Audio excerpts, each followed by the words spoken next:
Hello. Hi. Hi. Hi. Hello. I'm curious about Building open, authentic, loving relationship. I'm curious about jealousy. I'm curious about polyamory. Does it just mean that you're fucking all the time? How can I tell my parents that my partner is already married? I'm curious about How do you know when you're too busy to have another relationship? I'm curious about dominant and subordinate relationships. I'm curious about sexual health. How can relationships evolve with people as they grow and change? Curious Fox, episode 11, Consider This 2019 recap.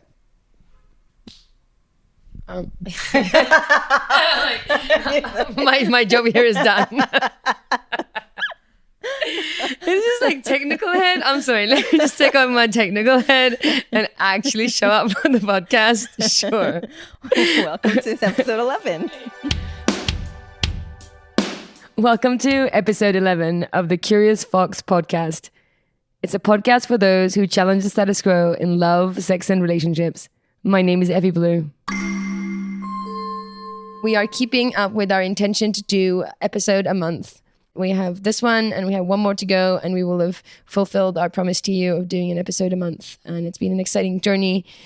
And this month, we are going to give you a bit of a recap on our annual conference, Consider This, which happened November 17th, a couple of weeks ago. It feels like forever ago. Just a couple of weeks ago.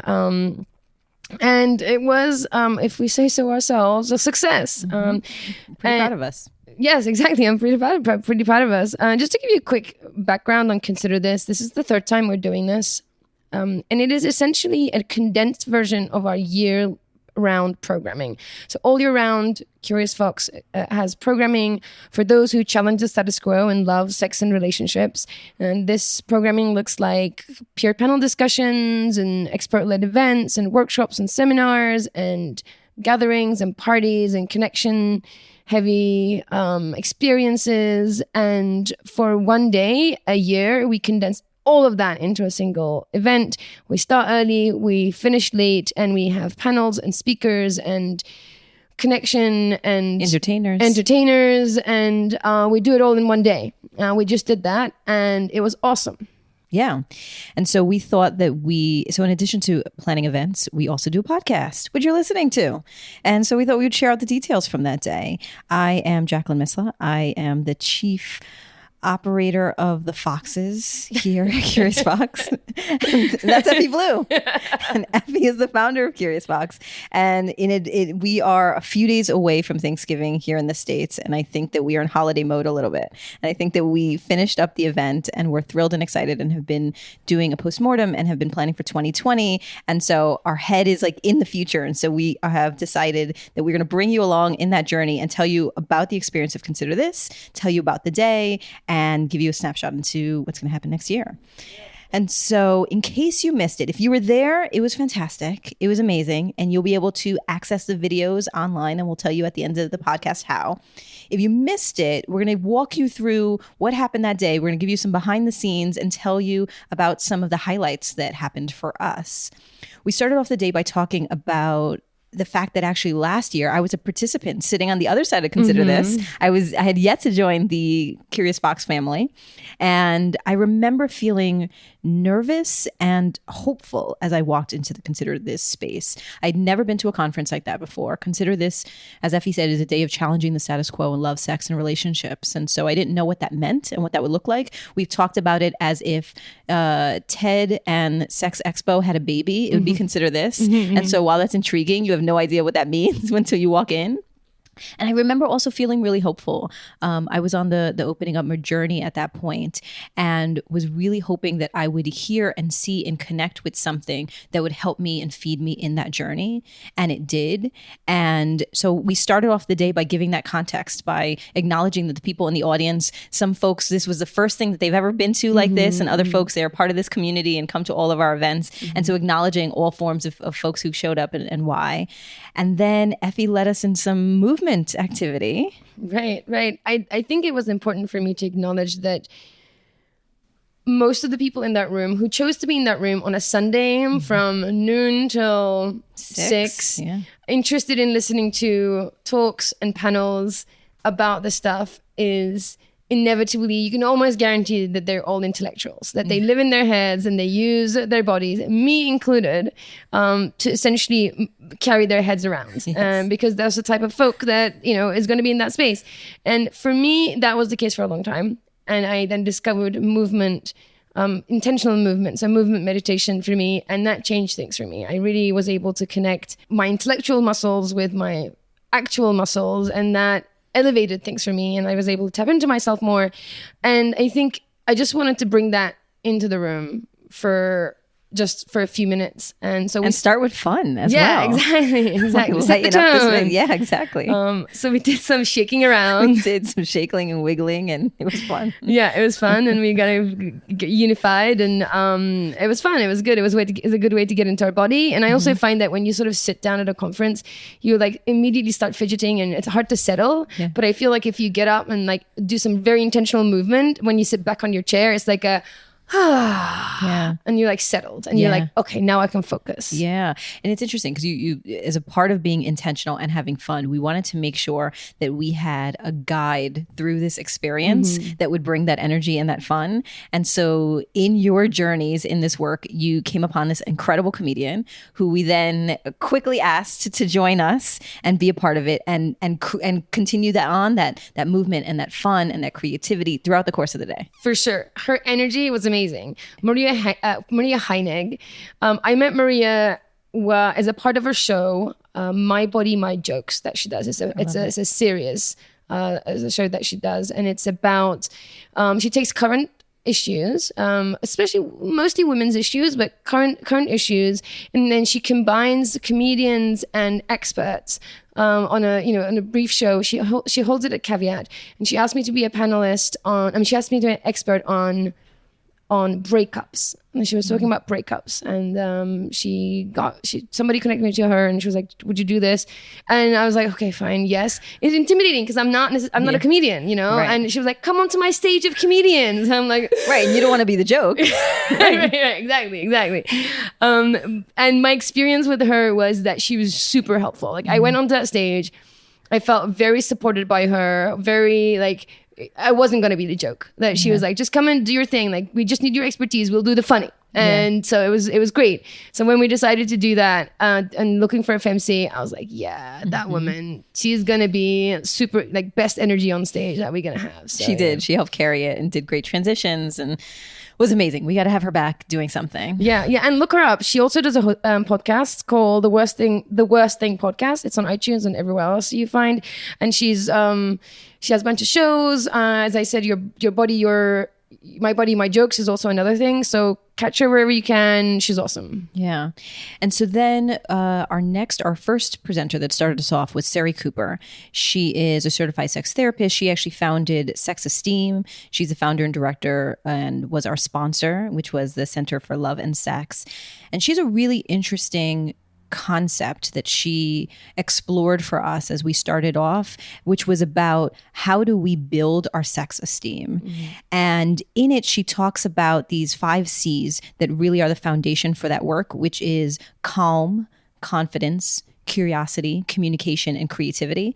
And it went through each of those and explored kind of through some storytelling how those different things took place in our relationships and how we can benefit from leaning into those things. And what was really interesting for me was this idea of reclaiming the word selfish and thinking about how for us to be selfish, even though it's a word that we reject often, in our intimacy, in knowing our needs, that actually will improve our sex life, will improve our intimacy. And you and I talked about that a little bit too, that you really, that resonated with you, reclaiming that word. Absolutely. And like you said, we never,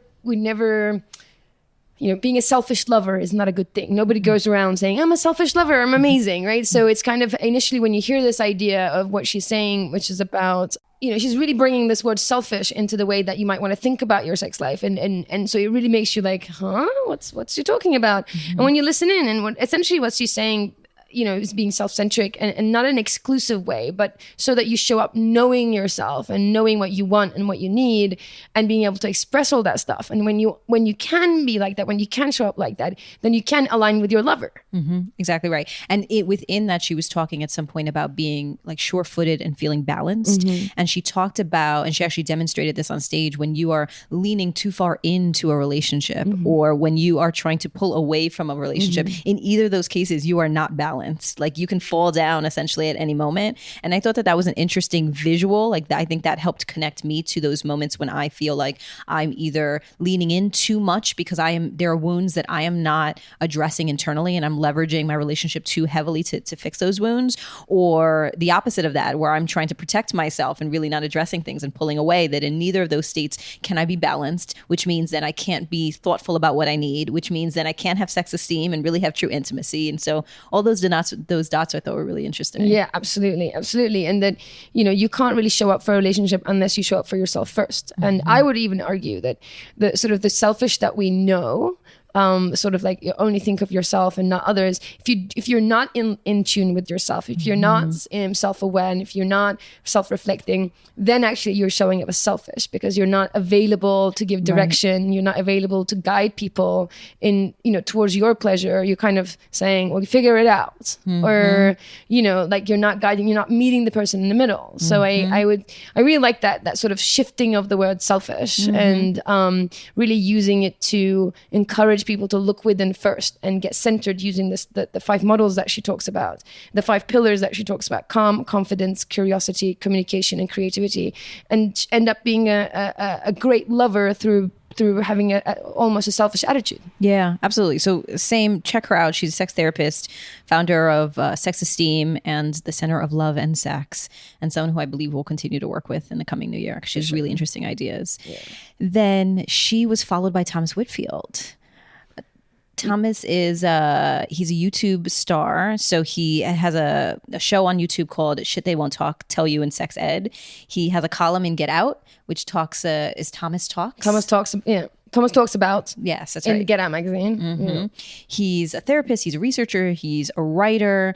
Really interesting person. Really dynamic. Yes. Funny. Yes. Yeah, exactly. Funny and amazing to work with. Let's give you a bit of a peek to the behind the scenes of how we pull this thing together. There's like a ton of people we have to coordinate. We had 4 speakers, 9 panelists on stage. Then we had backstage crew. We had volunteers. We had 2 performers.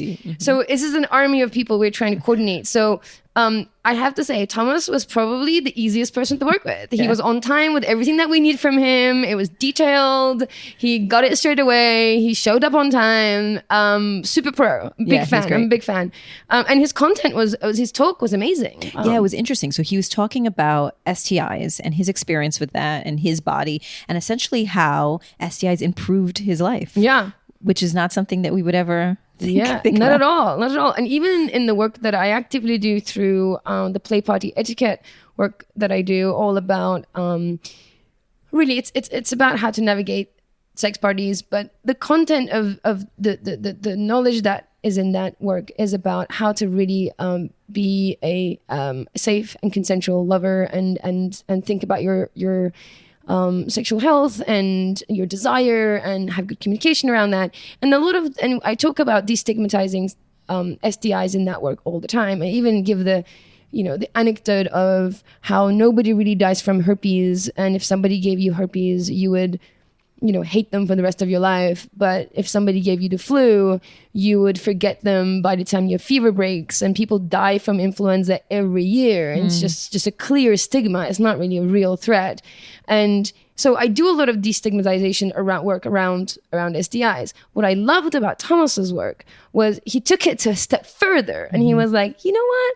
It might even just be a growth opportunity. It might be a way to settle into intimacy in relationships. It might really be a good way to practice courage to speak up in relationships. I thought it was really smart. Yeah, I thought so too. So part of what he talked about was in the pain and the ongoing cost of holding in a secret. He found out at some point, I think he was in his early 20s, that he had HPV, and then didn't say anything about it. Didn't go check it out, didn't go to the doctor, didn't deal with it. And it wasn't until he was in a relationship a few years later and his partner really encouraged him to go check it out and go through the steps that he realized that holding on to that secret and that shame was actually holding back his growth and holding back the level of physical and emotional intimacy that he could have with his partners. Right. And that when he finally accepted it, when he named it several years later, then he went onto his podcast and his YouTube channel and he talked about it, and that how freeing that was, both how terrifying it was, but then how freeing. And I thought that was really interesting. And certainly that resonated with me around all of the times that we are so scared to say the thing. And we hold that so tight and that burden weighs us down. And finally, when you walk through the fire and you say the thing, and the relief of it, and even if the worst thing happens and, you do feel shame or there is, there's still a lightness there that you're not carrying with you. And I think that was one of the things that he said was really important to him in his journey, and actually why made this SDI experience impactful and positive for him, is that it taught him how to say the thing and how to release the burden and the shame. Absolutely. And I think I can totally imagine also, once you have that conversation with the person, there really isn't any conversation you can't have. Yeah. It really sets a solid foundation of, you know what? Here's how we have difficult conversations. Yeah. Here's a really difficult thing that I have to address with you pretty early on in a relationship. He's an ethical guy. He doesn't want to risk anybody else. He doesn't want to spread, he wants to make sure that it's informed consent with the people that he's having sex with. So he was governed by the fact that he's governed by these ethics puts him in a situation where he has to have that difficult conversation right at the top of the relationship. Right. And it gives you some context about the people he's with too. Right. Totally. And their involvement in that conversation, their willingness to participate and continue on in the relationship. Right. And so it is definitely, it's a superpower, right? Once you get it out of the way, your relationship is unblocked, and you have foundation for hard conversations. And so I thought that was really interesting. And he was funny. He was really funny. At some point he shared, because there was, with all the speakers, they shared little notes of wisdom and knowledge. And he said that I think it's 4 out of 10 people or something have HPV, something like 40%. I remember that what was funny about it, the takeaway was, he said essentially as many people as have an iPhone have HPV. And yet there's such shame around it, and no one is talking about it. But it's something that's really common. And so there's a lot of people walking around either not knowing and not going through the process of getting tested and figuring out, or not acknowledging it or not sharing it or not talking about it. Yeah, absolutely. And all the shame that they carry around with it. It's so limiting to everybody. So that was super interesting. And it was nice to have that perspective. It was a real consider this moment, just consider this. It might actually not be a good thing, Yeah. And I really, his talk was great. And we're going to tell you at the end how you can actually listen to these things yourself. We recorded them and we'll be publishing them, and we'll let you know how you can. And every talk, every panel was great. We're just giving you our takeaways. There's so much more there. And, we're also giving you summaries. The talks themselves were just funny and entertaining and engaging. So I really recommend you actually kind of spend some time, sit down and watch them, put them in the background and listen to them. And then Thomas joined us for the next event, which was a panel on porn. So again, talk about stigmatizing, talk about shame, talk about, things. So it was Thomas joined us on the panel. The panel moderator was led by Ayesha Hussain. She's a sexuality activist, a conscious entrepreneur. She is the founder of The Violet, which does pop-up porn and cinema, which the intention of that is to end rape culture. And she's a co-creator of Past the Porn, again, a cinematic experience to help make porn a part of the social conversation. And so this is deeply a part of her work. And in our work with her, this was something that she brought to us as something that we shouldn't be included and consider this. And it immediately struck us as interesting because everybody has an opinion about porn. Everybody. And so wherever your opinion lies on the topic, and we got to see some of that diversity and perspective on the stage. And Effy and I have had many conversations before and since, and I'm sure on this podcast we'll have many more conversations about porn and about the good, the bad, and the ugly. For sure. Of it.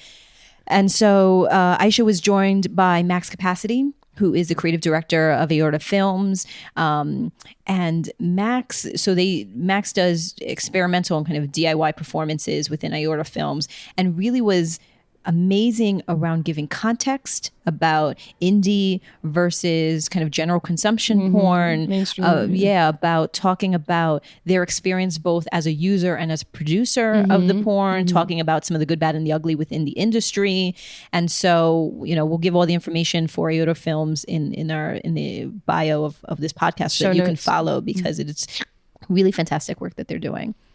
Then there was Alison Falk, who is the founder of Women Tech Pittsburgh and also the managing director of Women Tech Sex in Sex Tech.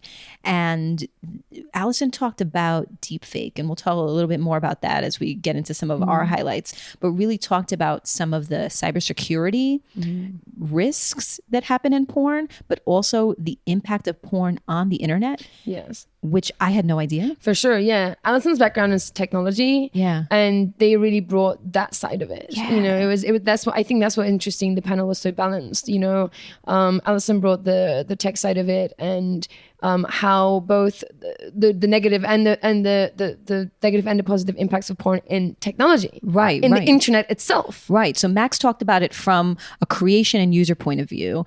Alison talked about it from the point of view of the tech, and then Thomas joined to talk about it from the point of view of research. Thomas has done research around pornography and around the impact of that on people's and the correlation that if it exists between depression, between use of condoms, things like that. And so he explored some of the research that he's been doing in the space of porn on this panel. And Ayesha led this dialogue that at times was deeply personal. She asked them about the type of porn that they watch and when they first experienced porn, at what age, and then also really talked about kind of some bigger social issues that we're trying to tackle as it relates to this topic. Yeah, and it's a big topic, I mean, the porn, the panels were 45 minutes, and you can kind of keep going, and especially with a topic like porn, when, like you said, everybody has an opinion, and it's interesting. It was probably one of the topics that we discussed the most as we're gearing up to it in the office, and maybe even since, right? Right. We're still, we've listened back to the panel several times, and we're, every time we listen to it, we're like, oh yeah, this bit. How about this perspective? How about this? It just seems endless. And so to give some context first, and Thomas mentioned this, and it was information for me, was really helpful. He, based on the research, defined porn as a media that's produced to arouse, with the distinction being that many things may arouse, right? So if you have a shoe fetish, then a shoe commercial is going to turn you on. But that wasn't the intention of that shoe commercial. Right. That pornography is something that is created with the intention of turning someone on, of arousing them. And I just thought that context was really helpful, because as we dove into the topic, you start to figure, well, is that porn? Or is that indie? Is that DIY? Is that mainstream? Is that gonzo? Is that what are all? There's so many terms that get thrown around. Yeah, is it art house that it's going to get an Oscar? Where is that line? Yeah. Right.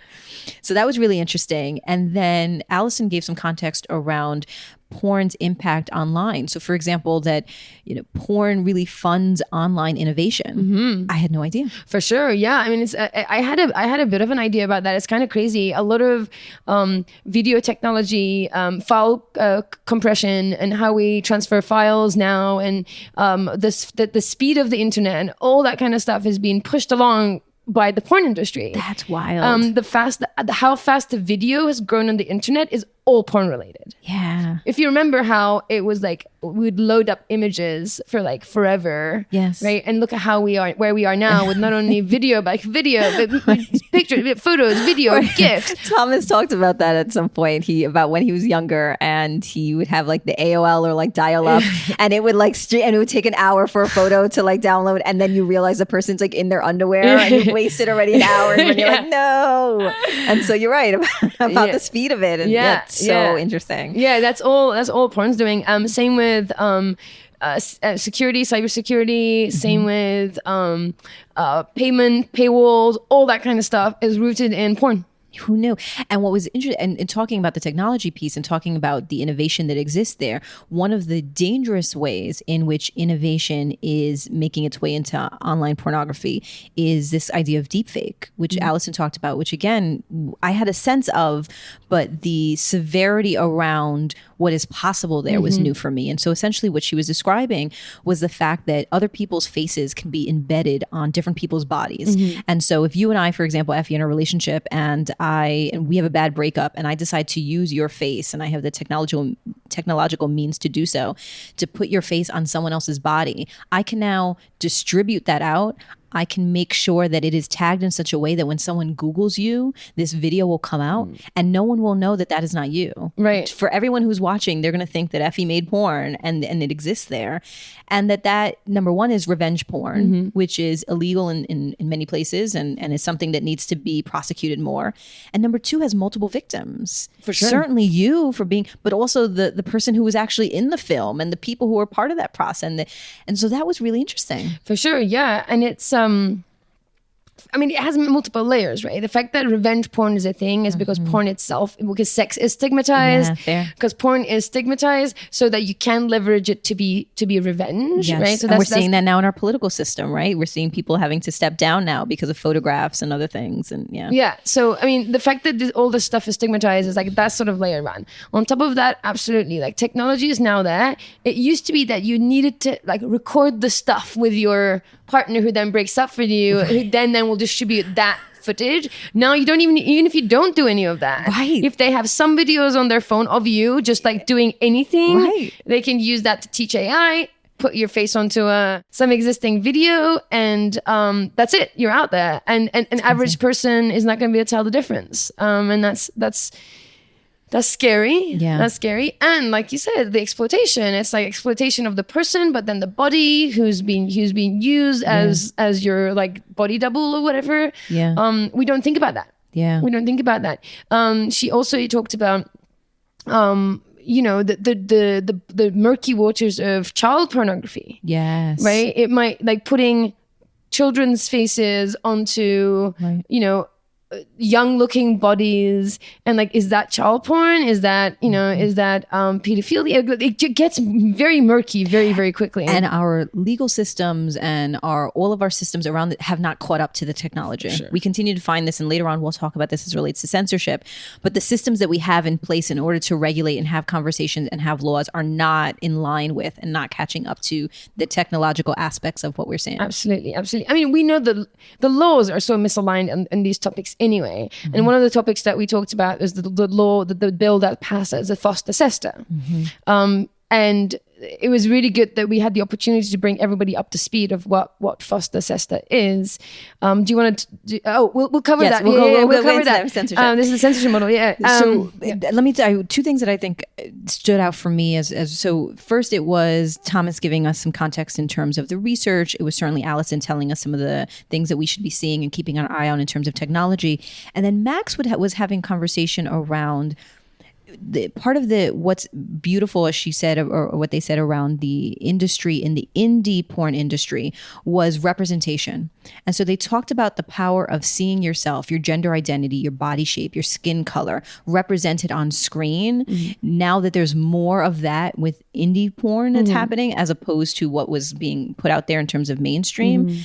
And that was something that I hadn't considered before. No.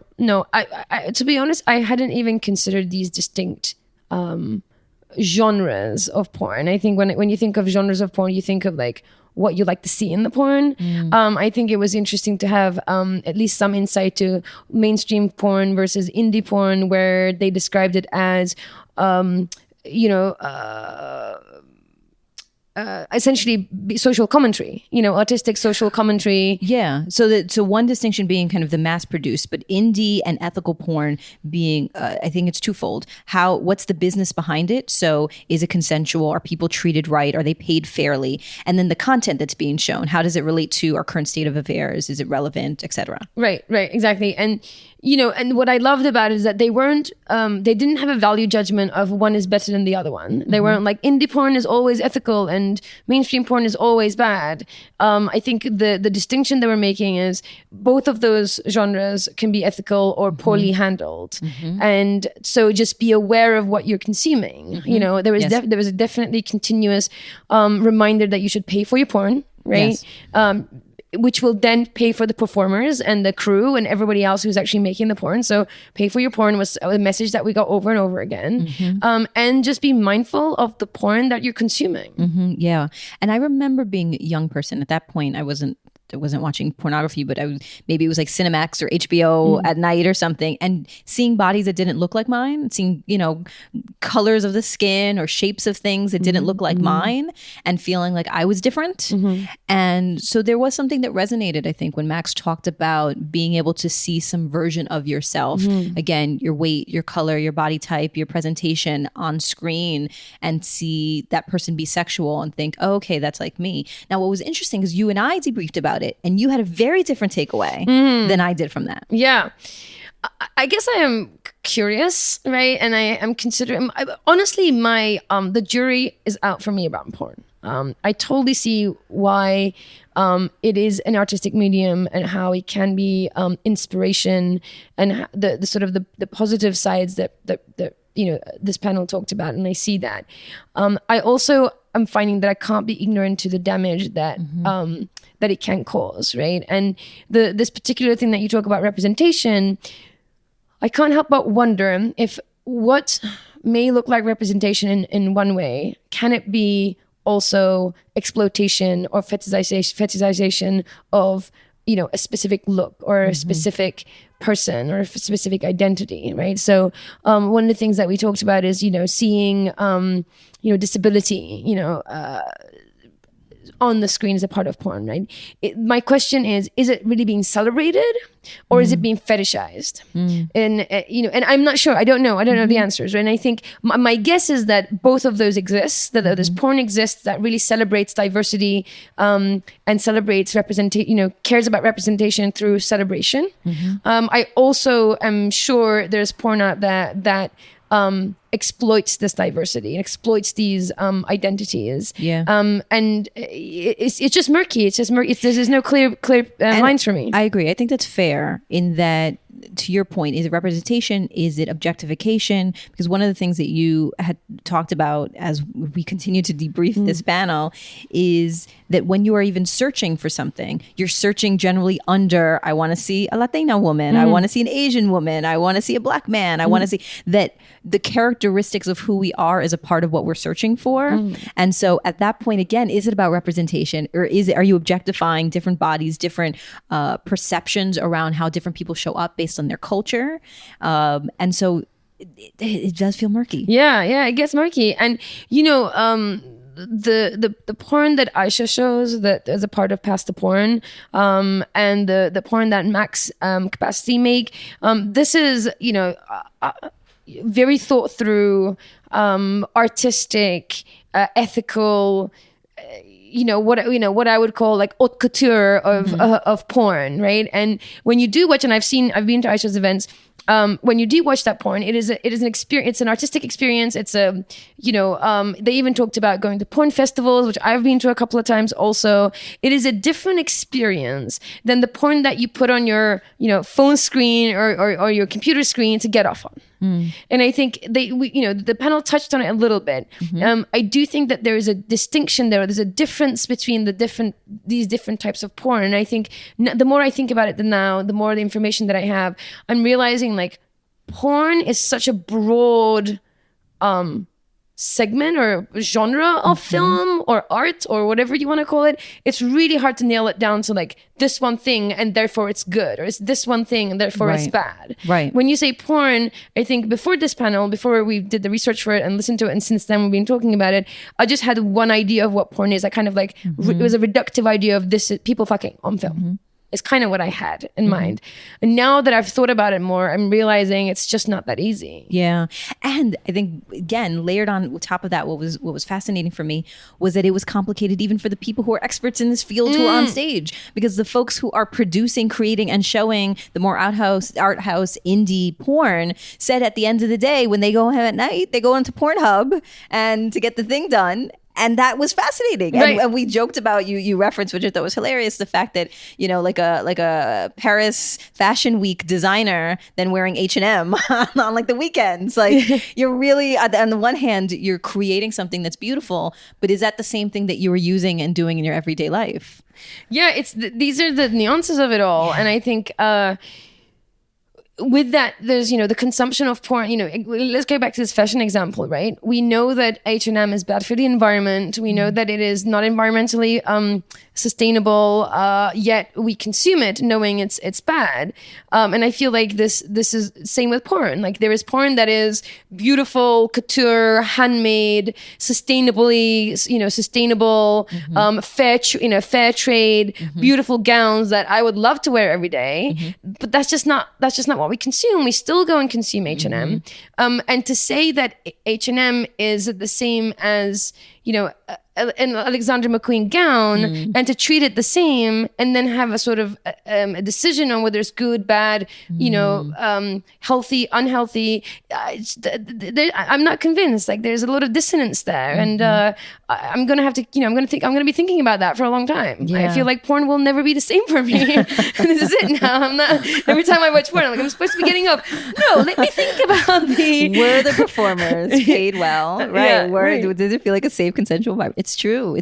Well, again, but this is what I love about this stuff, and I think the things that we create for Consider This and just Curious Fox in general is that what we have to say in these spaces are never the final word. Right. They are just opportunities to spark curiosity and dialogue, and that it did. For sure. Yeah. And as I said, like it's opened a whole new, I now have a whole new file in my brain for like, okay, let's think about porn. Like, I'm gonna be thinking about that a lot more, and I think this discussion will go on. Yeah. And so once our heads were filled with porn, we had to figure out, we sent everyone to lunch. Like, get out of here, go get something to eat, right? Clean yourself off, clean your mind off so we can come back to the business of some of the work that we were doing.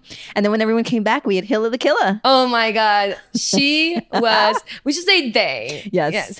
It's Hila and Nate. Yes. Hila and Nate. Yes. And they were hilarious. So entertaining, so funny and thoughtful and smart. Yeah. And I honestly, truly did not know Hila beforehand. So Hila Perry of Hila the Killa combines hip hop and comedy and energy and lyricism and freestyling and costumes. And Effy introduced me to and I saw the bio certainly and put it out there, but I was a little skeptical. I'm like, what is this thing that we're gonna? And they were amazing. Amazing. Hila performed 3 songs, one about small penises and how, again, this theme of like should not be stigmatized. It goes across the day. How they should not be stigmatized certainly have a place. About body hair, which I loved, and her embracing her body hair and not trying to shave everything unless she wanted to. And then this idea of making love like a fish. That was hilarious. So good. And we can talk about this, but again, it's something that you have this one you definitely have to see for yourself. Absolutely. It's hilarious. And I think other than just the brilliance of the performance, one thing that I do take away from the performance itself is that it was so Hila the Killa. Hila does her own content as Hila the Killa, and then she and her partner Nate have a collaborative relationship, and they do this thing as a Hila and Nate. And we had them both on stage, and it was just nice to see a couple with a little creative collaboration. I talk a lot about how relationships are, creative collaborations, and they are co-creations, and they require creativity and, thinking things through together. And this was them doing it literally on a creative project. And it was really cool to see that. Yeah, it was fun. It was a lot of fun. And then we had this little known person named Effy Blue go up on stage and truly, and I will say this, I've shared this with Effy, I'll share this now with the world, like blew people's minds away, I think, as it relates to understanding how the patterns that were created and embedded with us as children, take form again. I'm trying to even think of the language, how they essentially become a part of the way we interact as adults in our relationships. And the way that you described it around these echoes of the past that we believe were in our childhood, but really exist in the present and exist in the way that we interact with our partners. afterwards, people kept going up to Effy and saying like, "Oh my God, that was me. You're talking about my story." And the way that you did it was beautiful in engaging story and the research. And so I thought you did a fantastic job. And I think you should summarize it so people have a sense of what it was you spoke about. For sure. It was important to me because this is something that I come up against again and again in my practice. And often when I talk to people, it really, those who haven't done the work and who haven't had the fortune to come across this stuff, the thing that they run up against is that the way that we handle our relationships today are often echoes of the first relationship of our lives, which is our relationship with our parents. And I think if you listen to the talk, I do sort of give you some examples of what that looks like. The way that I think about it is that initial relationship with our parents, our primary caregivers, it doesn't necessarily have to be our birth parents, right? It's the people who have taken care of us in those really first, very, very vulnerable first years of our lives. It's like up to 4, where we are essentially blobs, and the human infant is very unsophisticated when it's born. Unlike a dog or a horse that can walk, find its way to water and food really quite quickly, can get cues from a parent really quickly, and the human infant is essentially a blob and knows it, that we know that we need to survive, and we know that we are 100% vulnerable and that we cannot survive unless we attach ourselves to a caregiver. So in those first 4 years, we are absolutely dependent. We create that first most crucial relationships of our lives that is intrinsically woven into our survival. I think of it as like the fresh snow, like that's the fresh snow that is our relationship. And as the relationship is enacted, so the way that our parents handle us, the way they change our diapers, the way they treat us when we cry, the way they tolerate risk around us. Like, were we allowed to run around free in the house? Was somebody hovering over us the whole time? Were they available when we wanted to tell them about our, make believe, thing that we made up, or were they unavailable and just were engrossed in something else? These are the mild kinds, right? Or you go to the other extreme end when was there a sick parent and the other parent was focused on taking care of that parent, or a grandparent, and they weren't available? Did they have mental health issues and they weren't available? Or there are many reasons the way that the relationship is then enacted, and think about that as then these fresh tracks that are being laid onto fresh snow. And then once the tracks are laid, you kind of keep going down the same tracks, right? So if you look at like a ski slope, you see the tracks, right? Because everyone's kind of following the same tracks. And then you then go out into the world, and those are the tracks that and those are the tracks you recognize. So when you see love out in the world, when you see what looks like that initial relationship, you recognize it and you go, oh, I know this, I know that this is love, I know that this is a relationship, because that's the prototype that I've been given. And then depending on the quality and the health of those relationships, then you go on to repeat them, right? And if you happen to have healthy, resilient, dynamic, that first prototype, then you go on there and you go off into the world, and you have similar, healthy, dynamic, resilient relationships. If for some reason that's not the case, then the malfunctioning, or the unhealthy version is what you recognize, and that's what you reenact over and over again. And for me, that's what's really important, is just to know that that's a thing. That once you know that, you can like pause and take stock. You can look at your current relationship, you can look at your past relationships. If you can see patterns, that's super important. And if you find yourself that you're just doing the same thing over and over again, that the chances are you are operating from an old, the tracks that or an echo of what you already experienced in your home in those first few years. And if it's not working for you, this is an opportunity for you to change. I think that's what felt the most empowering about what you shared. And I think I was first introduced to attachment theory year ago when you were my relationship coach and I learned it as a part of my dynamic within my relationship, and then became obsessed and like read everything that had to do with it. And I did find that to be really empowering to understand that these were patterns that were created and that we are reenacting these things. And so if you've ever been in a relationship and you felt like you show up very clingy and overly emotional, overly attached, smothering, or at least that's the feedback that you're getting from your partner, or you show up as the opposite, you show up as incredibly aloof and distant and disengaged and non-committal, that those are things that it sounds like the tracks of which were laid when you were a child. And with consciousness and thought and work, you can work around those things and show up as healthy and show up as engaged and balanced, as opposed to showing up as either trying to hold on too tight or trying to push away. And so it sounded like afterwards, as we were hearing the feedback from folks, that's what resonated so much, was number one, identifying the patterns from the stories that you shared and saying, oh, that was my mom, that was my dad, that's why I'm like this now, and thinking, oh, well, there's something I can do about it. Yes, I think I really haven't met anybody who haven't responded, didn't have a reaction to once explained or once suggested that they might be enacting an old pattern.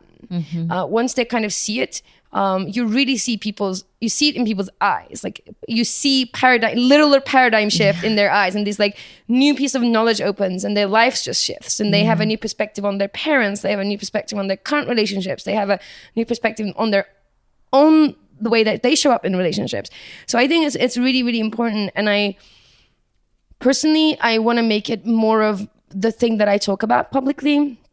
I focus on non-monogamy, and that's my that is my expert topic, and I want to keep talking about that, and I want to have those conversations with attachment informed. And as somebody, certainly as an individual, as a person in a relationship, and as a parent, that's been incredibly important information for me. If you are a parent, you should read about attachment theory. Absolutely. If you want to become a parent, if you are a significant adult in a child's life, understanding how these tracks are formed from the ages of 0 to 4, and what we can do to make sure that a young person is receiving healthy attachment styles and healthy relationship bonds is very important. And then understanding once that I think I learned about this when my daughter was 6 or 7, and reflecting back like, oh no, oh no, tracks are laid. But now I have time to readjust some things. And as I continue to grow, certainly I grow as a parent as well. And so I just think that the generational impact and the breaking of the chains of patterns that can be learned from understanding things like this has deep impact. For sure. And I think that the really important thing that you said that I really want to echo is the generational. It gets passed down.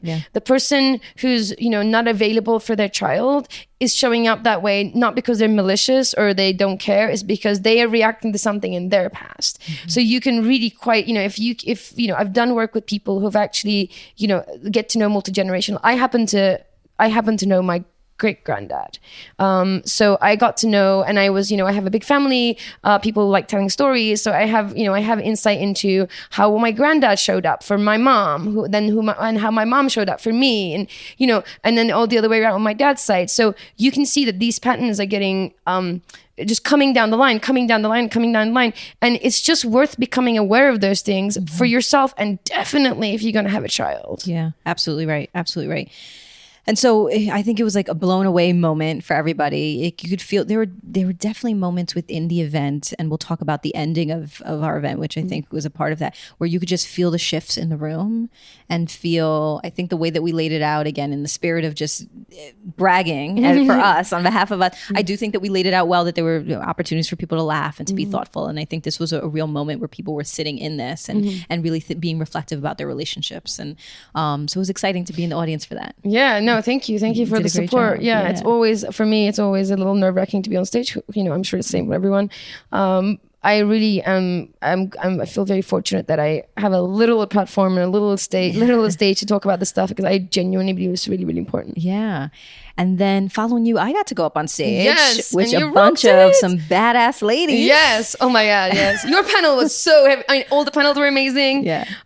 Your panel was really heavyweight. Yeah, it was good. But so I moderated a panel on censorship, and we discussed the impact of censorship on advertising, on the internet and media, and essentially asked the question, what should be censored and who gets to decide? And this was an important topic for me because a lot of my work within Curious Fox and within Crafting Your Path, the organization that I found and run outside of Curious Fox, a lot of that is around external expectations and internal fear and doubt. And a lot of external expectations that we receive around how we should show up in the world is rooted in what we are allowed to consume. And so there are people who are making decisions around what we are allowed to see and hear and read.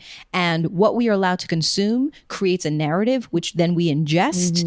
And then that helps us figure out as we grow, oh, I should be this, I should be that. And so when you see women being over-sexualized in advertisements, that sends a message to girls that that is the way that I'm supposed to show up in the world. When we are allowed to read certain books or see certain things or not, that again gives us information around what we should feel ashamed of, what is bad, what is good, and those types of things again reinforce for us who we should be in the world. And so I was interested in exploring the role of censorship as it relates to these three different mediums. And so we had an incredible panel, thoughtful, smart, amazing women who spoke about censorship in these three different worlds. We had Alexandra Fine, who is the co-founder of Dame Products, who she has her master's degree in clinical psychology and is a sex therapist from Columbia, and decided that she was going to leverage her passion around the topic to create, and her expertise in sex tech, to create these incredible products. And so Dame, that creates sex toys, started with, they did, what was it? They did Indiegogo. Yes, and they did a crowdsourcing. Yes, crowdsourcing on Indiegogo, and they weren't allowed to be on Kickstarter because it's a sex toy. Right, and we'll talk more about that. But they got like some crazy amount of money for their first product, which really talked again about the need. And she's just super smart. And it's funny, she talks about herself as a capitalist turned activist as a result of some of this work, but really came to it from a business point of view and realized that women and pleasure and sexuality and education for women was something that was really important in a field that she wanted to be in. So she talked to us about advertising. And then we had SX Noir, who identifies themselves as a Midwestern brat hacking the conversation on sex, love, and dating in the digital space, and a thought leader, THOT leader, thought leader in sex tech. Really, again, someone who is incredibly smart and engaged in the work and knowledgeable not only around the law, and we'll talk about this as it relates to censorship in the internet, but understands it from an experiential point of view. So understands the research of it, understands the impact of it, is engaged in the community, and so spoke on all those behalfs. And then lastly, to talk about censorship in the media, we had Krystyna Hutchinson, who is the co-host of Guys We Fucked, which is a widely popular podcast, the anti-slut shaming podcast. She's a comedian. She's been featured on Comedy Central, and she has a solo show, The Voices in Our Head. Really funny, again, really smart. Somebody who has been really thoughtful about the role of censorship in her work. She has a large platform, both on social media and certainly through the podcast, and has been thoughtful about how to engage that platform and leverage it to support people and to bring conversations to the table that other people don't want to have. Absolutely. And had to fight this fight. Yeah. And so we went into it with each. And so Alex from Dame talked about how Dame products were not allowed to be, first of all, they can't have ads on Facebook. We are in New York City, and they cannot have advertisements in our train system in the MTA. And as a part of the panel, I, in the background, was showing photos of advertisements that are allowed to be put up in all these different places, of scantily clad ladies, there's a Dolce & Gabbana ad where a woman is being held down by a group of men, and they're all wearing like couture Dolce & Gabbana outfits. There is an American Apparel of a guy just holding open this woman's legs. There's a liquor ad of a woman sitting on the couch with bruised knees, alluding to, what will happen if you get her drunk enough, I assume. Right. And then juxtaposed to these Dame ads, which is like this millennial pink background with these kind of tiny soft, what they look like children's toys, essentially, that happen to be vibrators and other toys for women. Space spider. One of them just looks like a space spider. Yeah, they do. They look like little, just little toys. And that they're not allowed to advertise it. They're not allowed to put up those ads. And so we began the conversation with that around, why is it that women and sex have been used to sell but we cannot sell things about sex for women. Right, absolutely. And I think it's so potent. And we're gonna put the images that Jackie shared on our blog, wearecuriousfoxes.com, which is the website is developing. We're gonna just kick things off with the blog. I thought it was just to see the descriptions that you've just heard are great, but just to see it in front of you and see these ads one after another, they are, they're not suggestive. They are overt. It's overt. Yes. It's not some coy suggestion. Like very overt, sexual. Often from sexualizing the female body, and then you see the dame ads. Right. And there's nothing sexy or phallic or suggestive about them, and they kind of tell you what they are. I think the strapline is toys for sex. Right. Yeah, exactly. Like this is what it is. This is where you buy it. It's pretty direct. There's nothing. No, it's completely true. And again, we talked about that old adage in the marketing world of sex sells, and yet despite how pervasive sex is in marketing, that the rules of advertising just aren't equitable. Absolutely.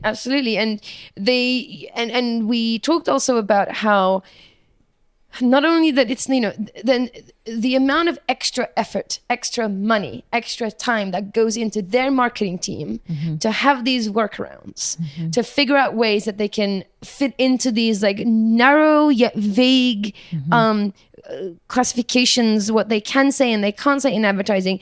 And frankly, it's offensive when you see it next to a Heineken ad with a bikini clad woman like hugging the bottle or whatever. Yes. It's offensive to see that. And so here in New York with the MTA, part of what Dame is fighting and the conversations that they're having around censorship is that there's a brand called Hims that sells erectile dysfunction. It's products for men. Oh, so it's products for men. One and of their within offering, that, exactly. Got it. And because one of the ads that they have up, or several of the ads that they have up in the train station, are cactuses or cacti that are, again, not only in the shape of a penis, and it's not really phallic. Like it's literally just a penis disguised as a cactus. Right. It's phallic as you can ever get. Like, there's no beating around the bush. And so that is approved and is hanging in train stations all over New York. Right. And Dame's is not. And when they inquired about this, what they heard back was that men need to have erections. It's a medical issue, and that women do not need to feel pleasure when they're having sex. And so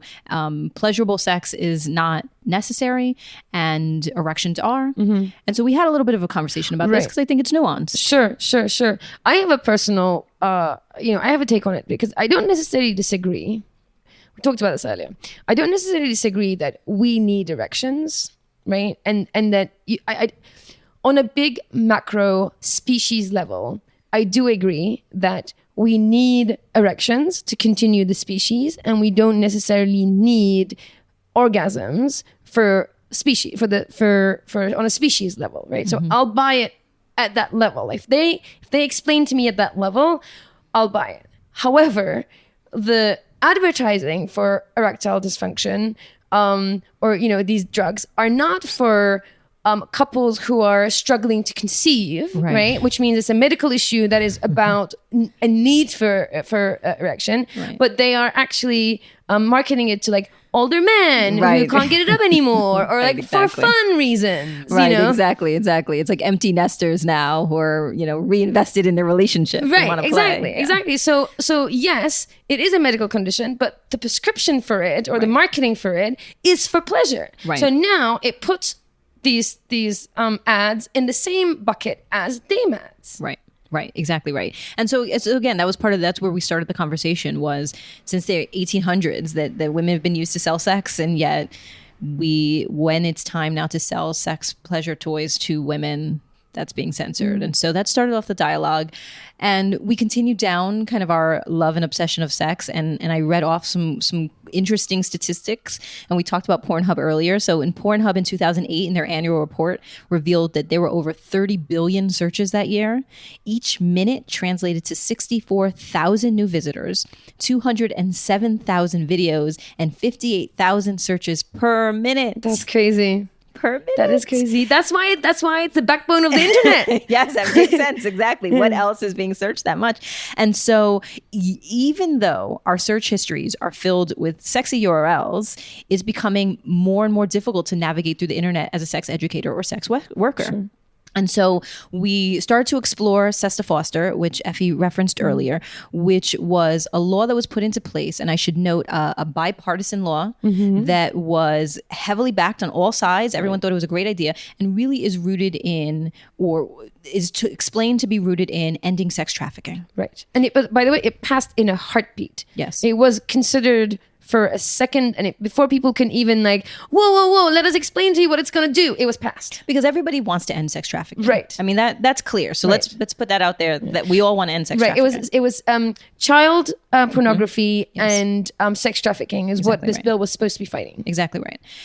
Now, because as all things as it relates to sex or the internet are, there's so much ambiguity in what that means, how things are stopped, prevented, censored, whose responsibility that is, that it spun out to something that has become incredibly not only murky, but also dangerous. Absolutely. And as a part of this, it put the onus on the platforms to self-censor what the content was. So for example, it became now Facebook's responsibility or Instagram's responsibility or Yahoo's responsibility to censor what were the mediums and what was the content that was going to be put out. And because certainly there's not the capacity to read through every single post and photo to determine whether or not that is actually sex education, that is sex work, that is sex trafficking, that is child pornography, anything that looked like sex, anything that in some cases that had the word sex was being censored. Absolutely. Absolutely.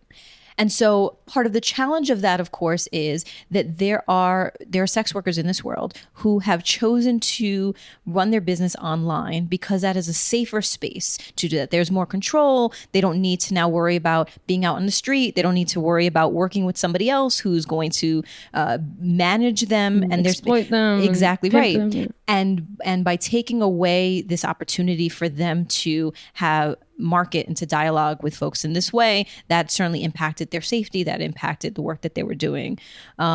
This is same true for sex educators. We have been censored. The emails that we send out go into spam. There are posts that go out. There was a conversation, SX Noir talked about shadow banning, which essentially means that you can post something and you think it's fine. You don't get any messages saying that it's not being posted. But on the other side, it is actually not posting it. Right. And so you realize you're not getting likes, you're not getting follows, nothing is happening with this content, and doesn't make sense to you. And what you later on realize is that they have censored it from being seen by anyone, but have not told you that it is being censored. Yeah. It's crazy. It's crazy. It's we were having this conversation where I posted something that was for Midori, one of our, an amazing sex educator, someone that we have featured as an educator, as a speaker.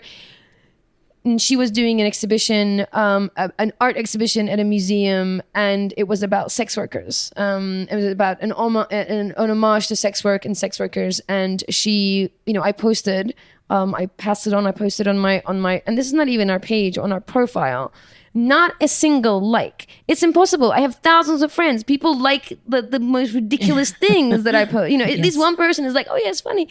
Not a single like. That's not real. That is what they're talking about. That's shadow ban. It's like, it looks like I've posted. It's like happily sitting on my feed, but it's being suppressed on anybody else's feed. Right. And then you get a hangover from that too. Then your next few feeds your next few posts are also kind of suppressed a little bit. Exactly right. And when this is what you do all the time, it has a direct impact. Yes. And so honestly, regardless of how you feel about sex work, regardless of how you feel about what, should be seen on the internet, I think that one of the things that we talked about and is important for us, particularly if you're listening to this podcast, Effy and I are deeply engaged in being able to have conversation and believe in the power that dialogue and conversation and education has in freeing people, both in their mind and in their lived experience.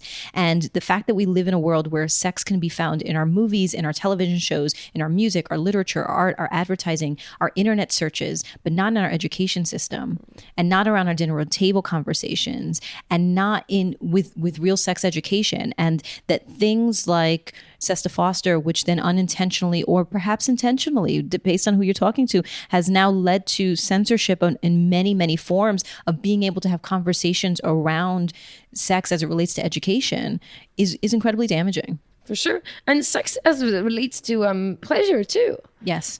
So sure, Absolutely I can buy some of that censorship towards, I can definitely get behind censoring child pornography. I can definitely get behind things that are obviously, sex trafficking. But that's just not how that's not how it plays out. Facebook doesn't really care about nuance, and they just can't handle the amount of posts. So they just block it. They just block it entirely. So, a Dame ad or a Dame post or a post about art can't be censored in the same way that you maybe censor solicitation. I'm not saying censor solicitation as well. That's not what I'm saying. And I'm just saying you just can't put those things in the same bucket. Right. Yes. And right now everything is going in that bucket. We're saying sex is forbidden.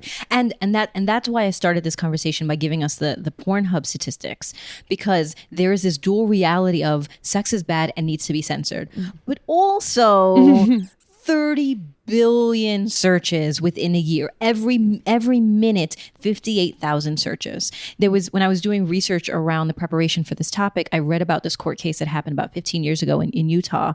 And it was talking about what is obscene and what's not obscene. And I can go over some of those rules and how interesting that is in this conversation as well. But in that dialogue, there was somebody who owned a video store, and they were selling porn in the back of the video store, as many video stores did when video stores existed. And this particular town in Utah really praised themselves as being very conservative and very religious, and shut them down and wanted to end the business. And the lawyers were able to argue to keep that man out of jail, because he was going to be arrested for selling things that were obscene, by doing research for the local hotel, and found that the local hotel had a disproportionate large amount of pay-per-view viewings than any other state in the country. So this particular county in Utah was saying, we are incredibly conservative and we will not let that smut happen in our neighborhoods. But in the local hotels, there were more people watching pay-per-view porn in that community than in most other communities across the city and across the country. Yeah. And so that, I think, was a beautiful illustration of wherein lies the conflict, where we are having conversation around how wrong sex is, how wrong sex work is, and sex dialogue, and sex pleasure, and sex education. At the same time, if you check anyone's URL histories, for sure, there's sex everywhere. Of course. And so, I think that I'm amused as I'm listening to it, but it's also heartbreaking and really hard. And Essex Noir is a real advocate for the sex work community, and talked about the personal damage that's doing to people in terms of their safety and their livelihoods, and how it's a class issue in many cases. Absolutely. And so, I thought that they did a beautiful job of explaining that to us and to the audience. These were things that I didn't know, and really now feel appreciative to be able to understand better. Yeah, absolutely. Again, it was a heavyweight panel, and this is a huge topic. We've definitely picked the topics this year. And I really encourage you to listen to the full panel and get into the nuance of it. We barely scratched the surface. There are definitely, areas that I encourage you to look at to really understand. Jackie did a really good sort of little bit of research at the beginning that put context and definitions, which we'll post on our blog as well. And I guess our call to action for you, the thing that would like you to consider, is to be mindful about to notice where you might be getting censored, where you might be on the other side of censorship. The thing is that are controlled for you. Yes. Think about what you're not seeing. Yes. Which is really hard, which is something that came up. Yes, or hearing as well. I mean, we didn't mention Krystyna from Guys We Fucked, who does that podcast, talked about the fact that they were not able to have their podcast on iTunes. And when asked about it, Apple gave them some reason as to why that couldn't happen. And so they engaged their audience, they engaged their community, and they started tweeting at Apple and all this. And then finally they caved, and they're like, no, of course. course. That was just a, administrative error. Of course, you can join as part of and how they've been censored on Facebook and other platforms as well. And they're trying to have important dialogues about things like they talked about having dialogues around pedophilia. They talked about having dialogues around sexual trauma and talking about, and so again, they're trying to have these dialogues. And even though they have kind of a catchy name, and that's why they're being censored in many spaces, they're trying to have some deep conversation around things that will remove shame and allow people to live more true to who they are and explore topics that they're afraid to explore in other places. And there are two who are being censored. So yeah. You know what might be a fun exercise? Every now and then, check your spam folder. Just see what's in there. I mean, I go in there. We're going to be in there. Curious Fox emails are in there. Of course. I find Curious Fox emails in there. I find Babeland emails in there. I find legitimate businesses sending legitimate emails in my spam folder. And I take a little bit of time when I do and whitelist them because I think it's important. I think it's important. So a little bit of thing you can do is just like spend a few minutes on your spam folder and whitelist some brands that you want to hear from. Go and subscribe to Dame. Come and subscribe to Curious Fox. And subscribe to all these awesome people and tune into Guys We Fucked and sign up to our newsletter and make sure they don't end up on your spam folder. It's true. And in the same way that we talked about with the porn panel, the same is true with censorship. There's no clear right or wrong to this. We had conversations around, what do we need to protect children from seeing? What do we need to be protected from seeing ourselves? And as it relates to sex and violence, we've had this conversation that sex is censored, but you can see a preview for a movie that's incredibly violent on your feed without accepting it, without consenting to seeing that. Yeah. And so there's no right or wrong answer. It really is about being informed, and it's about just having the consciousness and being woke to the idea that that someone is making decisions around what you have access to. And as a result of that, you are unintentionally a part of a narrative that is creating an internal narrative for you around what is possible and how you need to show up in the world and what you should feel shame around, and just be thoughtful about it. Yeah. Change the noise, my friend. Change the noise. Hashtag change the noise. That was an intense and super interesting topic. And we took a bit of a break from it. I think we needed a break. We needed a break from it. Everyone was so riled up. Everyone was like, what? We want to see it all. It was definitely, the panel had attention, at the end. And it really, like, people were riled up. We might have to do a round two. Yeah, I'm interested. Do you know what might be actually good is for us to revisit each speaker and each topic just on an episode. And just dedicate a whole episode to it, because there's just so much there, and this is our like digest, and we're already so far in, and people are like patiently listening. And out there in the world, if you are an expert in any of these fields, of any of the things that we're talking about, we would love to engage you in the conversation. Absolutely. Effy and I are coming at this as two really curious people who are also in the process of learning, and so we want to have conversations with people who are educated in this work. Absolutely. Reach out to us. Right now, you can reach out to us on aloha@effyblue.com. We are working on our brand new website with our brand new communication channels. But for now, don't wait for that. Don't wait for us to finish our stuff. Reach out to us, aloha@effyblue.com. If you're an expert about this stuff, if you have solid opinions and this is like your passion, we want to hear from you. Yeah. And so then we took a shift in the program, and Ryan came out to speak. So Ryan is the general manager east of Pleasure Chest, and they manage the programming there, specifically in New York and Chicago and other locations. And they have had a decade in the sex industry career. They have a passion for finding ways to teach the intersection between justice and joy, and finding body autonomy and sex and workers' rights and gender expansion and relationship and family building. And we were introduced, or we had a longer conversation with Ryan because we did a podcast about them and their fascinating story. And I know we keep teasing you with their story, and we promise 2020 is the year that that podcast is going to come out. But Ryan is a birth parent for 2 children within an open adoption, and they came to talk about what that journey was like.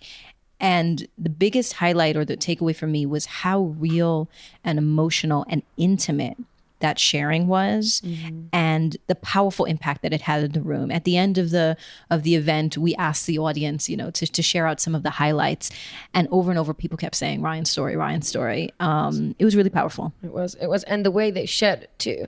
I mean, the story is super interesting. You can make a movie out of it easily. You don't even need to do any kind of based on a true story. You can just tell the story, and it'll be good enough.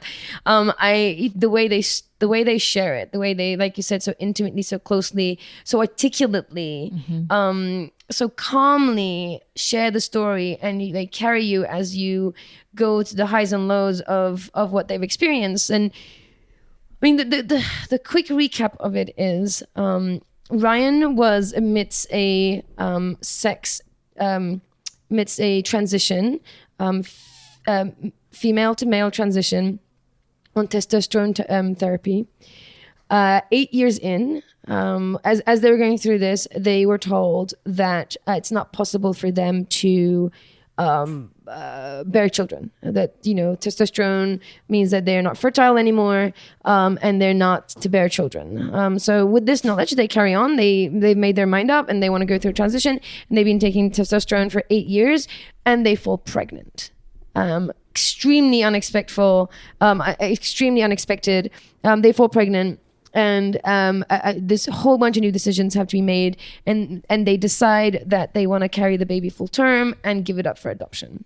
And the story, which we will publish next year, is incredible. The way that they go about adoption and what the adoption system is like. That how it's mostly. It's mostly operated by religious organizations and in a very heteronormative way, and they. You know, what they had to go through as a, you know, trans person who fell pregnant on testosterone. Who at that point was presenting as male. So you present as male, but now you're pregnant. You're with your partner who's also identifies as male. They think that their partner's the baby. You're getting congratulated when you go out to eat for this baby. It's a mind fuck, really, and the way the way they tell it is incredible. So I mean, the story takes twists and turns, and I almost don't want to give away like the spoilers because there's some amazing twists and turns. The part of it they were sharing with us at Consider This year was really about the point of view of the birth parents, which is something that we don't hear a lot from. We don't really hear people sharing about their experience as a birth parent and the decisions they've had to make and what it is like to be a part of an open adoption and what that's like for you. And I definitely had misconceptions, and there's definitely something that they talked about that I hadn't thought of, which is the stigma and the shame that we project onto birth parents who at some point decide to fall off the child's life, and that they are stigmatized and they are shamed for doing that. And people sort of go around saying, I just can't understand why somebody would fall off would give up their child. Yes. And Ryan even helped us redefine that language. They did not give up their child for adoption, right? That they gave their child they wanted them to have a new family. They wanted to be able to, and still be in their lives. I think that was part of what they were talking about too, is being able to be still in their lives. And helped us, to your point, Effy, understand what are some of the constrictions in the system that don't actually allow birth parents to do that. Absolutely. And that now that they're in a situation where sure, thank you. So the thing that I didn't know is that we talk about open adoption, and we think that open adoption is something that you just come and go. Actually, it's not. Open adoption pretty much limits you to 1 or 2 visits a year, some letters which have to be read before they passed on, and a birthday card here and a holiday card there. That's essentially what an open adoption looks like. And the birth parents who eventually let go of their kids or sort of decrease the contact is not because they don't care and they don't want to, but because it's so painful to have such limited and controlled access to their child. They do it because it's too hard. There's something that they just can't sustain. It's too heartbreaking. It's too far in between. And they just carry that hurt with them at all times. And at some point it becomes too much and they let it go. And Ryan talked about the importance when they were finding a family for the child that they were carrying, that it was important for them to craft an open adoption that allowed them to have access more than just a card and actually be a part of this family. And that was really the call to action for them, for us to all consider, is to redefine what family looks like. Absolutely. And to say, I am the birth parent of this child, and it's not the primary parent. I'm not there every day, and I don't put them to bed every day. And they talked in a very deep and emotional way about how painful that is to not be there for bedtimes and those things, but knowing that this was the right decision for the child, knowing that they have built now this amazing relationship with the family and that they are part of that family. And it really, I believe, number one, helped us rethink what parenting looks like and what family dynamics are. But also they did a beautiful job of connecting their experience with polyamory and open adoption, which I would not have made those connections without that storytelling, but talked about how they leveraged the lessons that they learned in poly to navigate through this painful process of loving without ownership, of battling through jealousy, of communication, of compromise, of understanding that multiple people can love someone and that needs are met with different people and that you want a community of people.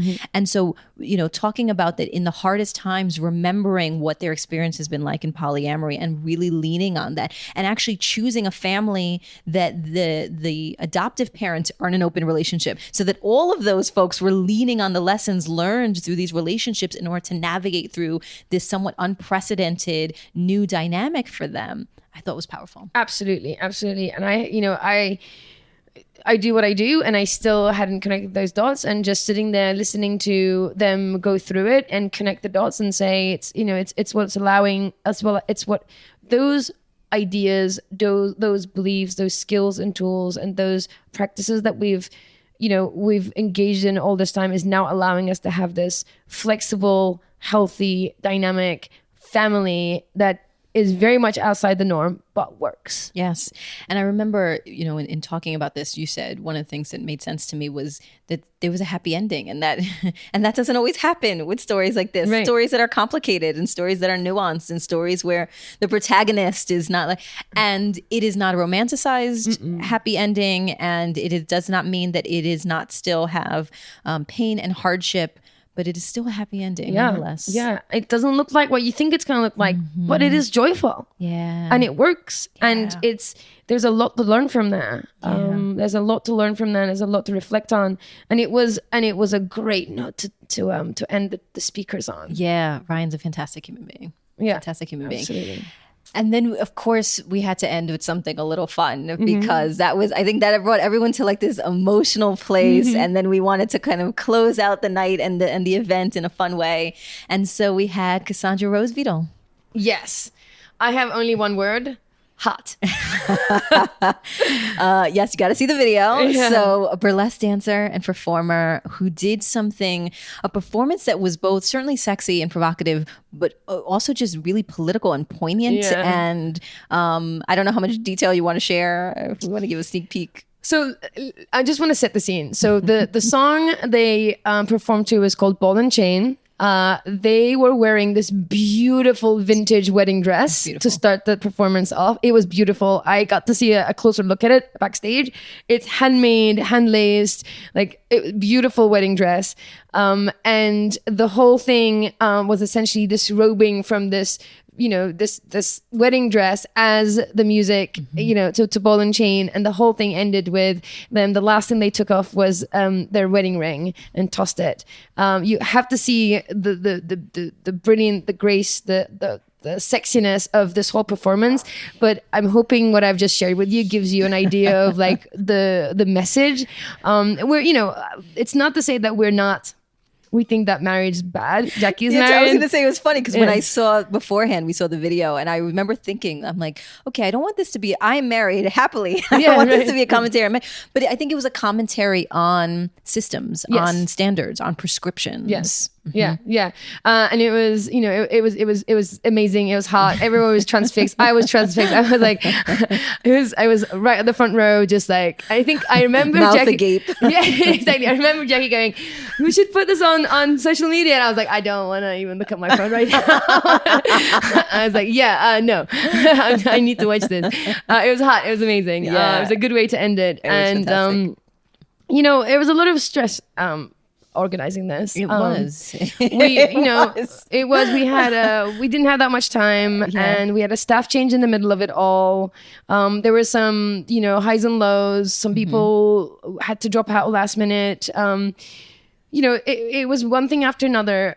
and on the day, all that was forgotten. Yeah. I think, we closed out the event and I shared out that while this took, 2 months potentially to plan, it was actually more than 30 years in the making.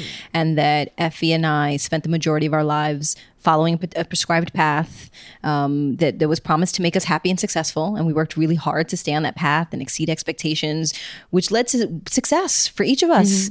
But not happiness, and that we did the work of accepting that life did not work for us. And Effy and I separately deconstructed our old lives and built new ones that were rooted in personal truth and created careers that were aligned with that truth. And though we navigated through those journeys in our own ways, at some point our paths crossed and we found another kindred spirit. And now we work really hard to create spaces where others can explore their truth and figure out how to untangle their lives and figure out how to be around other trailblazers who are no longer willing to accept what is prescribed. And so I think for me personally, while I felt really proud of the fact that we pulled together this beautiful event in not very long notice and had great impact in the room and hopefully for all the folks who watch the video and listen to it. But even deeper than that, the fact that you and I continue to be able to create spaces for these dialogues and create spaces where people have opportunities to be thoughtful around what they have been told versus the path that they choose to take. And I feel really grateful to have been able to do that. Absolutely. It's awe and gratitude is pretty much how I end up in most of the things that we do, and also kind of amazement that we managed to pull it off. Myself, like we managed that, we did that. Wow, okay. And then on to the next. And then literally at the next day, we're like, all right, what's the next event? Yeah, absolutely. And I think this also is a good opportunity for us to think about what we are considering. What are the things that we are considering for ourselves? What is our consider this moments of this year? Do you want to go? Sure. And actually, I think this ties in with the event. I think that I am considering or maybe reconsidering that I need to give myself permission to continue to grow and change my perspectives and evolve my thinking. The irony, of course, in that is that I'm a change strategist. So I focus on change all day, every day with the folks that I coach and the organizations that I work with. And yet still, I think that I need to continue to be empathetic with myself when the information that I have and the perspective and the experience changes for me. And what I thought and felt 5 years ago is not true for me in any case. And so I need to consider that I want to be in a space where I don't have to control the outcome and control my future perspective and just allow myself to grow. Yeah, I hear you. And for me, it's similar, actually. I say I'm in the knowing business, meaning I'm in a position of, guidance and coaching or organizing and co-production. And so I find myself often in a place where I need to be the person who knows, in a knowing place. And sometimes that takes up a lot of space and there isn't much left for curiosity, right? You can't be knowing and curious at the same time. You need to lean into the ambiguity. You lean into what you don't know and be comfortable not knowing, so that you can tap into curiosity to be curious. And for me, it's definitely making sure that I actively and consciously cultivate curiosity and, not be knowing when needed, but also make space. Like, I just don't know. I need to learn too. Yeah, I love that. I'm a facilitator also. I train a lot in front of the room. And when I train other people to train, one of the things that I share out is that it's hard to stand in front of the room and feel like you don't know the answer. Right. And that an easy out, hopefully, for that is to say, that's a great question. Yeah, right. Which essentially means, I don't know. but that you then go about the work of getting the answer. And I think that's part of what you're saying is be curious and explore and then allow yourself to follow your curiosity and get to know the thing. Right, exactly. And echo what you're saying, which is be okay to change your mind, like having and be vocal about that. I thought this, I think this now. And just be in the path of curiosity, as I think I should say, stay on the path of curiosity. Stay on the path of curiosity. Yeah, and I think that's going to be what continues to drive us into 2020 is we're going to explore 2020 from a place of curiosity. We're going to try new things. We're going to expand out to new cities. Yeah. We are going to try different types of events and different models and structures. We're going to be building out this online platform. And so we're doing this in the spirit of adventure, in the spirit of meeting the need that we get. You know, one of the biggest highlights that we received at the end of the event was someone saying that they listened to every podcast episode and it was a pleasure to meet us and kind of see us in person. And they drove from Maine. They drove from Maine. Yes. So you know who you are. We're talking to you. We are grateful for you. We have talked about you and feel so grateful for the fact that you and many others do listen and are engaged and send us emails and DMs and tell us about how these conversations are impacting you wherever you are. And so we feel really have such gratitude around having this platform and are going to continue to enter into these spaces with curiosity. And so the things that you want us to talk about in 2020, because we're in the spirit, right now we're gearing up for that. And we're going to be doing some new events and some new educator-led events, and we're going to be exploring the space of webinars and lots of other things now moving forward in the coming years. We want to hear what it is that you want from us as well. And so please let us know what you are curious about so we can tap into that as well. And so we have a few call to actions for you. And on top of letting us know what you're curious about, if you are listening and you enjoy what you hear, please rate and review and share this podcast. It not only helps us understand that people are listening and that this is good work, but certainly it allows us then to talk with other folks about this work, because the more folks that we have rating it, the more folks that we have sharing it and leaving reviews around what works, then we can begin to expand this work out. Check out the previous episodes if you haven't already. Join our Facebook group and follow us on Instagram so that you can be a part of the conversation and see what we have in store for the coming year. Join us on Patreon if you want access to all the Consider This videos. If you want to see live what it was that we're talking about and you want to see Hila the Killa sing that song about making love like a fish, then you got to watch the video. That's a highlight. And to watch the video, you got to get on Patreon. And then again, just please rate and review and share this podcast. Thank you for listening, friends, and stay curious. Stay curious. Curious Fox podcast is not and will never be the final word on any topic. We solely aim to encourage curiosity and provide a space for exploration through connection and story. We encourage you to listen with an open and curious mind, and we'll look forward to your feedback. Stay curious, friends. Stay curious. Stay curious. Stay curious. Stay curious. Stay curious. Stay curious.